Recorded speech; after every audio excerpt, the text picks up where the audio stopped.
I'm Chris Clark, and today's Creating Health topic is type 2 diabetes, which many of you might know of as adult onset diabetes. Type 2 diabetes affects 95% of all diabetics, and it's primarily the result of genetic predisposition and a sedentary lifestyle. Our modern way of life, with its many conveniences and overabundance of inexpensive food, is a major factor. In fact, over 60% of adult Americans are overweight. As we're seeing more and more obesity, more and more inactivity, so we're seeing more and more diabetes, and we're seeing it earlier and earlier, and now even in children. 9 out of 10 diabetics are overweight, but the good news is we can do something about it. A recent study, the Diabetes Prevention Program, has proven that even modest weight loss can reduce the risk for developing type 2 diabetes. You can determine your own risk for type 2 diabetes by answering the following questions. Has any family member had diabetes? Are you African American, Latino, Asian, or Native American? Is your body mass index over 25? Are you over 45 years of age? Have you had a baby weighing 9 pounds or more? Answering yes to any of these questions increases your risk for developing type 2 diabetes. There are several reasons why diabetes is so important. One is that it's very common. The other is that it's becoming more and more common all the time. And the third is that it's the leading cause of some really bad things. It's the leading cause in the U.S. of amputation, leading cause of blindness, leading cause of kidney failure, and a major contributor, a major risk factor for heart attacks and strokes. We almost live in a food toxic environment where every place we go there's food. It's especially the high-fat foods tend to be less expensive. And so when we go to work, there's food available. There's donuts and cakes and pastries there. We go home, there's food available. Every place we eat out, food is available. It's very hard for most of us to resist those foods. Our portion sizes of food have gotten very large. We tend to eat the entire portion of food that's served to us. So we're essentially passively consuming a lot of extra calories. And a lot of extra calories can lead to extra weight, often in the form of fat. This represents 1 pound of body fat. And many times people look at that and say, wow, that is a lot of weight, and I have maybe 5 of these I want to lose, or 10 of these I want to lose. And it could be discouraging. But I think on the other hand, what we should be doing is saying, when I lose 1 pound, this is how much I've lost. I've lost a lot of weight. And this represents 3,500 calories. To lose weight safely, Carla recommends cutting about 500 calories per day, and then watch your weight drop a pound a week. There are several things that people can do to help with weight control. I think one of the most important activities someone could do would be to write down how much and the foods that they're eating for several days, maybe several weeks at a time. Writing it down makes you become very aware of what you're eating. It makes you to stop and think about what you're eating. It also makes you aware of how much you're eating. Reading labels is an important way to monitor serving sizes and how much you eat. Another easy way is to visualize some common household items. A deck of cards about this size and about this thickness is roughly equivalent to 3 ounces of meat. So if you can visualize that, that will help you estimate that. A matchbook also would be another easy tool to remember what it looks like. And this is about 1 tablespoon of oil or salad dressing. The Diabetes Prevention Program, a nationwide study, established that maintaining an active lifestyle and eating wisely can reduce the risk for developing type 2 diabetes. One of the over 3,000 subjects that participated in the study was Teresa Alameda Murphy.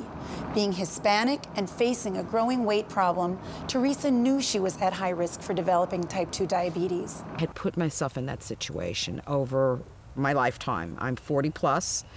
And I had put myself in that situation through poor eating habits, through not being very active. And I had the opportunity to try, at least, to delay the onset of diabetes.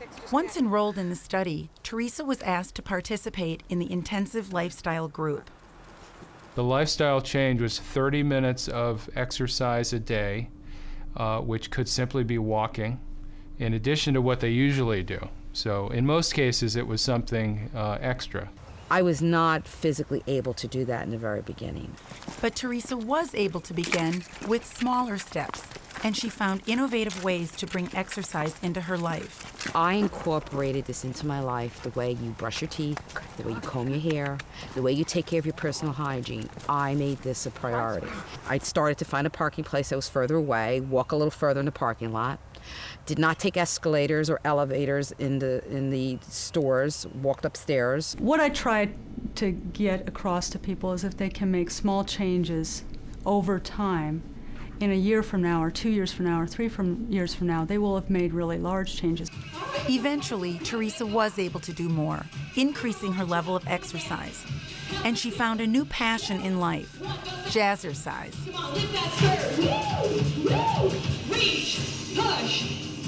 Jazzercise and I clicked. It's dance. I being a big person, I was heavy all my life. Jazzercise helped me to loosen up, to find some grace in my body, to have fun with exercise, because it's a dance program, but you stretch, you tone, you exercise, you cardio, you use weights, and it's done in a great atmosphere. I mean, I absolutely love it.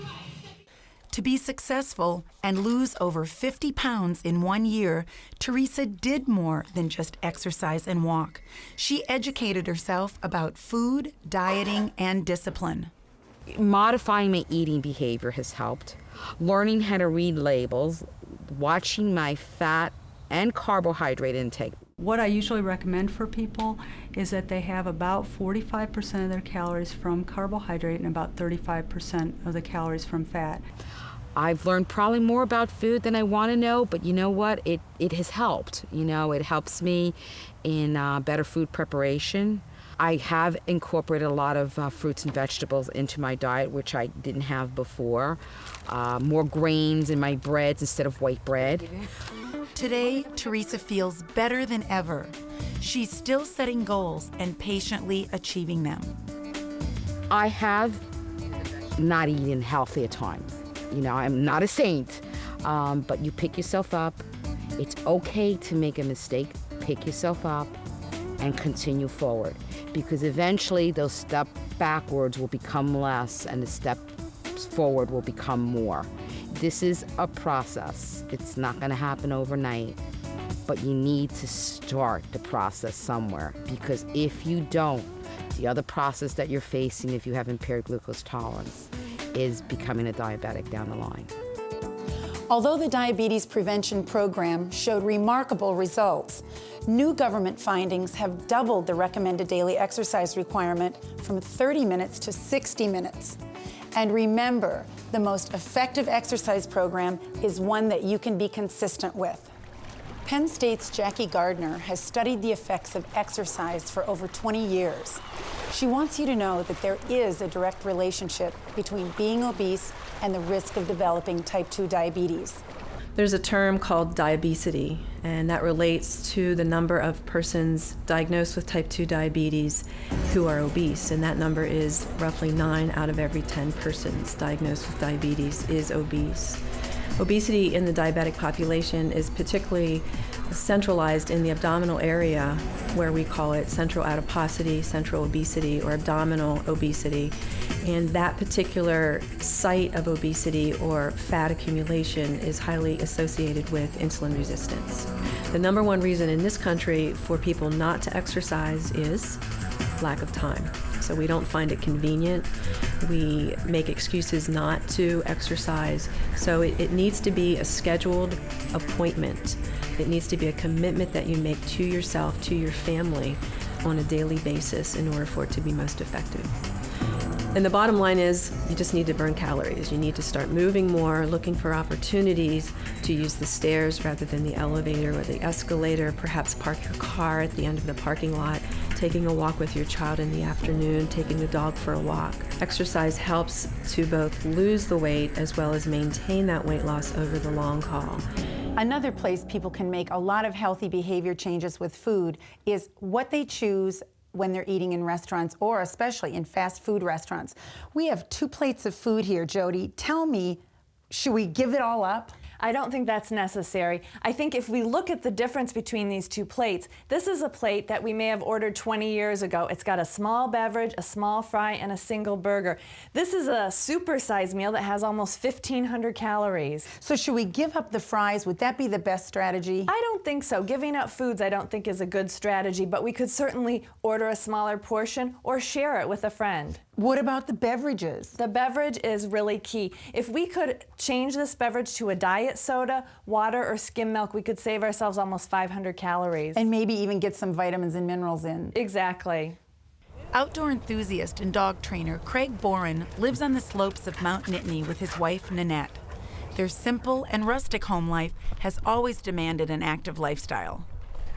I've always tried to integrate physical activity with my daily life rather than making it something that's external to that life. Life pretty much revolves around the dogs, walking them, playing with them, training. When I walked into the university, I got a lot of walking there because I would hike up over Mount Nittany every day, drop into Lamont, catch the bus, take the bus into town, and then take the bus back, and then go up the top of Mount Nittany again, and my wife and the dogs would meet me up on top of the mountain. With all that daily exercise came an appetite to match. With my love of cooking, I had made fairly large amounts of food, and in appreciation, he would eat. I would just eat any amount of food and, leftovers, garbage, anything that was available. I was a human garbage can, a big, heavy feeder, and I could get away with that. Slowly, creature comforts snuck into Craig's life. The summer backpacking trips ended, and his hikes over the mountain became less frequent. As he got closer to retirement, he started spending more time at home, just sitting more, working at the computer, reading, not doing quite as much. And so even though I'm still active, I'm not as active as I used to be. And that's where I didn't make the proper adjustment. The consequences of slowing down became significant when it was discovered that Craig had developed high blood pressure, high cholesterol, and had an increased risk of developing type 2 diabetes. His doctors suggested he begin taking medication or adjust his eating habits and lose weight. What he did is he suggested the possibility of medication to lower my blood pressure, but he said that I could maybe handle this by other means, in particular by losing some weight.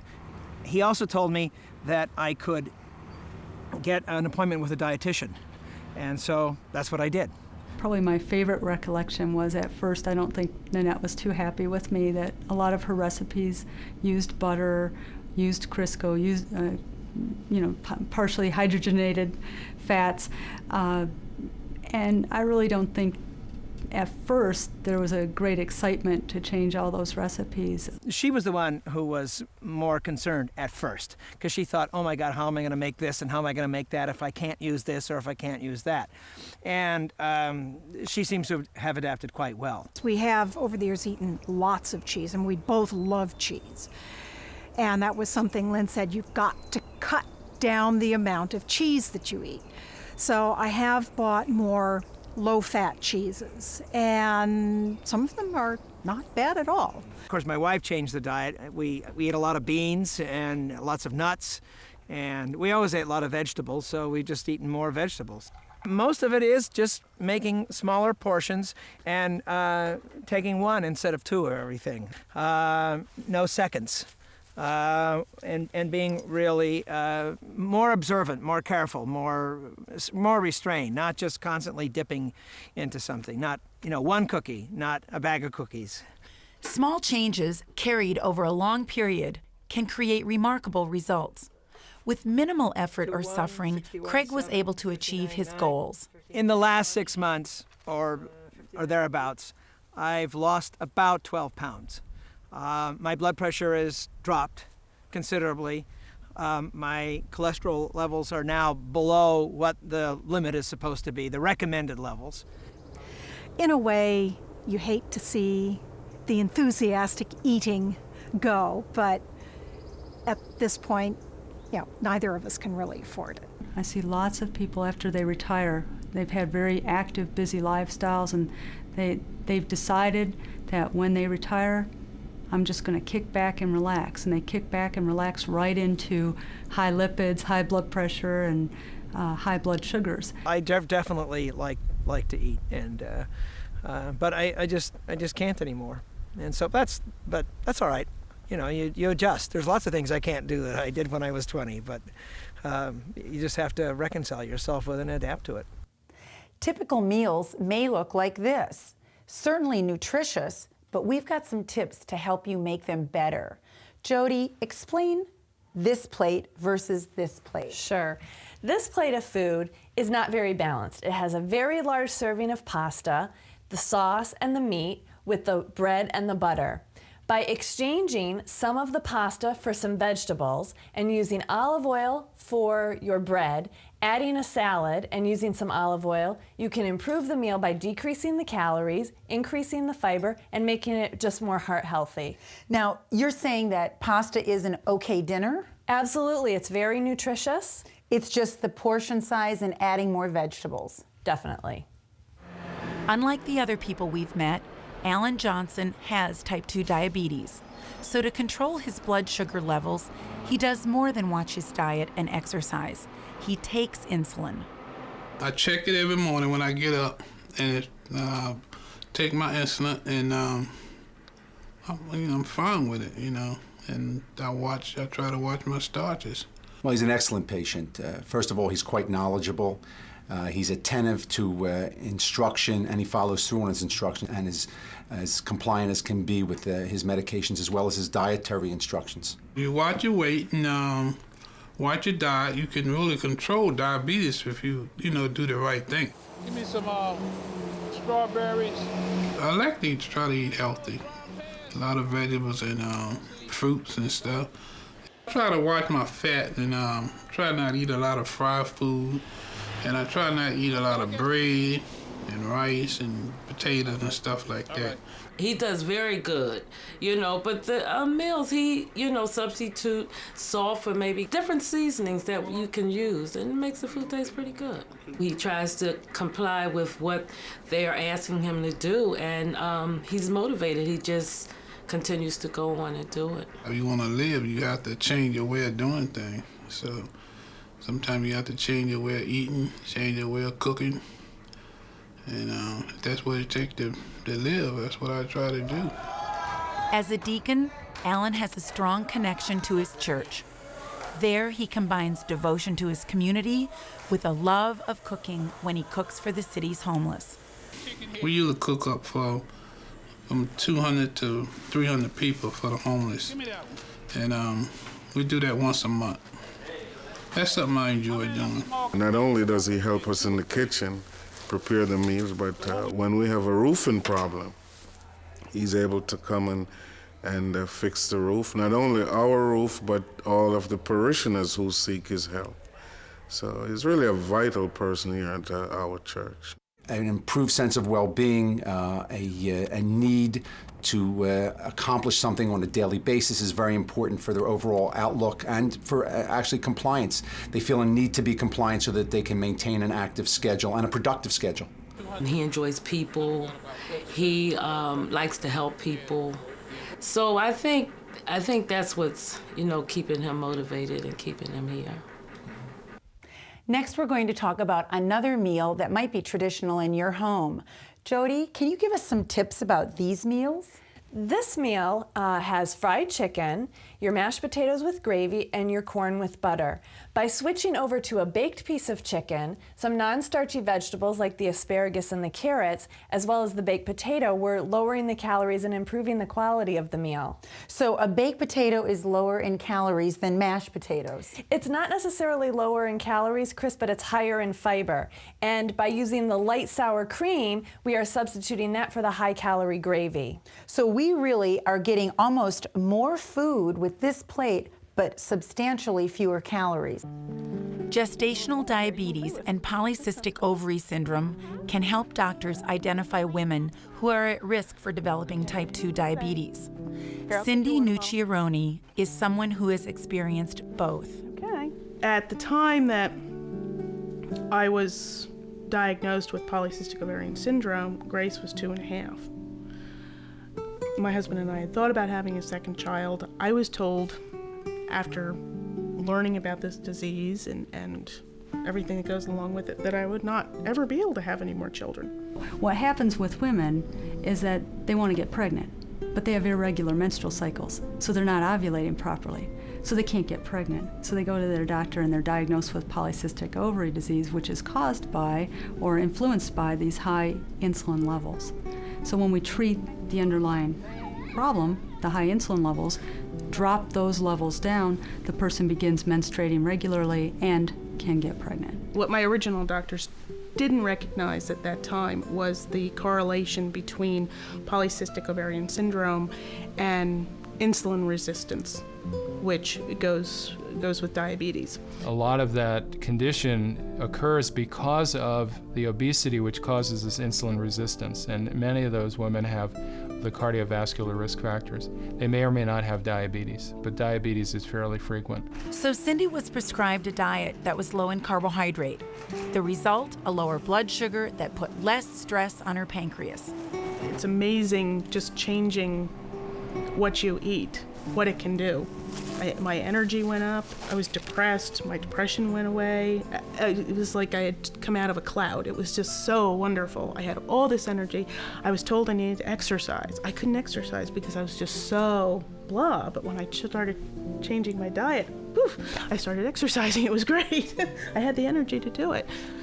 Within 7 months, Cindy had lost 50 pounds, improved her cholesterol reading, and had eliminated the effects of polycystic ovary syndrome. I brought my weight down. Dr. LeGros said, my goodness, your hemoglobin A1C is back down to normal. Your weight's down. You've healed yourself. Wait 6 months, have another baby. Well, it was only 5 months and Cindy was pregnant. But the complications weren't over when, as expected, she developed gestational diabetes. I knew the risks going in. I had to go on insulin at 12 weeks. That was devastating. We have many, many women that are pre-diabetic, that get diagnosed with gestational diabetes and deliver successfully. In fact, it's probably more of a rarity that we have patients that don't do well. One of the side effects of this is macrosomia, which is that the baby is overweight. Jason came out 7 pounds, 14 ounces, which was perfect size, normal baby. With 2 healthy children, Cindy and Jeff had the family they had always wanted. But the pressures of living as a pre-diabetic didn't go away. It is very hard. It's almost an hourly thing. Especially when you have 2 small children, you're running around from ballet to ice skating to play dates to this. It's very tempting just to go through the drive-thru at McDonald's and get something. Okay, all right, now you can take that down. Okay, thank you. So all I have to do is look at those 2 little faces. That's my motivation, is that I'm their mother. That is my paramount responsibility, and I have to do everything that I need to do for myself and for them so that I'm always there for them. Cindy knows firsthand the loss of a family member. Her father had type 2 diabetes, and his death is a constant reminder and motivator. It's a terrible way to die if you don't take care of yourself. He had to have a toe amputated. He ended his life not being able to see. He had no feeling in his legs. His arteries had hardened. He was just dust inside when they did the autopsy because his body was so ravaged by the diabetes because he didn't take care of himself. Every day that I don't at least make an attempt to follow my diet, that high enough? I correlate with one less day I have with my children in my life. There you go. The incidence of type 2 diabetes is on the rise. Today, over 16 million Americans have been diagnosed. Many more are not even aware that they have it. Diagnosis is critical if we are going to treat this deadly disease. There is no good way of for a person to realize they have diabetes. And we believe that as many as half the people who have diabetes are actually not diagnosed. In other words, the number may actually be 30+ million already. What can you do to help prevent type 2 diabetes? Focus on cutting back your calories to lose weight. Limit your serving sizes and read food labels to ensure a healthy diet. Start with small steps. Include exercise into your daily routine and exercise regularly, at least 5 times a week for maximum benefits. Prevention and early diagnosis is the key. Find out whether you're at risk, maintain a healthy weight, and visit your doctor regularly. And remember, it's easier to maintain your good health with proper exercise and nutrition. Weight control is a lifelong responsibility, but start today, make one small change. Someday you'll thank yourself. And thanks for watching. I'm Chris Clark.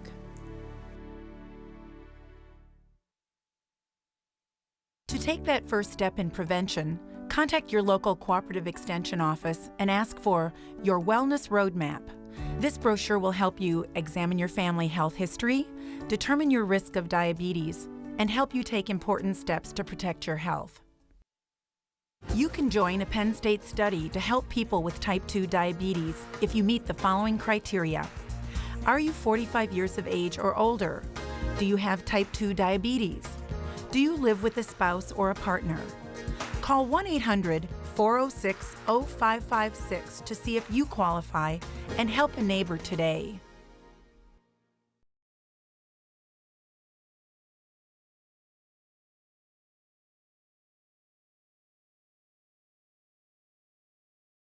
A copy of the program you've just seen can be purchased through Penn State Media Sales at mediasales.psu.edu or by calling 800-770-2111.